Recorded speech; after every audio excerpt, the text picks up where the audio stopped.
4 Americans, including an ambassador, have been killed following an attack on the US consulate in Libya. Condemnation has been swift and strong here in Washington, but the attacks pose questions as to security in the Middle East and the possibility of a new Islamist threat. As the flames in Libya begin to subside, the fires of international political dispute are raging. The killing of the US ambassador, the first for more than 20 years, has sparked outrage. Ambassador J. Christopher Stevens was one of the 4 Americans killed when armed men stormed the US consulate in Benghazi in protest of a US-produced anti-Islamic film. Condemnation of the attack has been widespread. President Obama said those behind the killings must be found.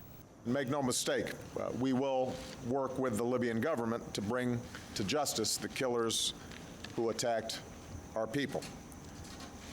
Since our founding, the United States has been a nation that respects all faiths. We reject all efforts to denigrate the religious beliefs of others.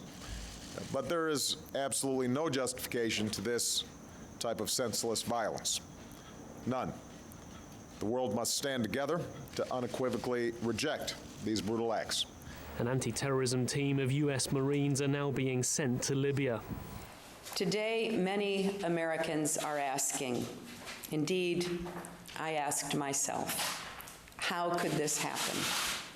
How could this happen in a country we helped liberate, in a city we helped save from destruction? This question reflects just how complicated and at times how confounding the world can be.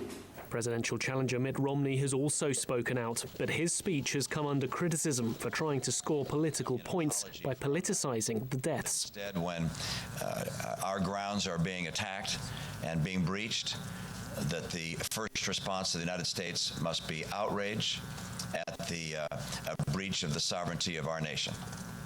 An apology for America's values is never the right course.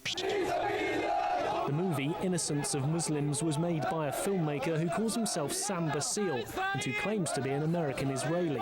But that claim, even his real identity, are yet to be verified. The Obama administration, meanwhile, are working hard to distance themselves from the film to make it clear these are not the views of the US government. And the Jewish community in Washington, D.C. have spoken out about the attack. I have seen clips of that video. It was offensive. And it should be criticized, should not be condoned by any means, because, you know, an offense to any religion is really violates the spirit of religious tolerance, which is so much part of the fabric of this country. America says that its friendship with Libya will not be a casualty of this attack.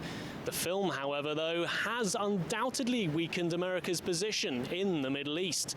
So it must now fight to overcome that, as well as what appears to be a new emerging Islamist threat. The prospect that the Arab Spring is giving way to a winter of discontent. This is Nick Harper for JM1 in Washington, D.C.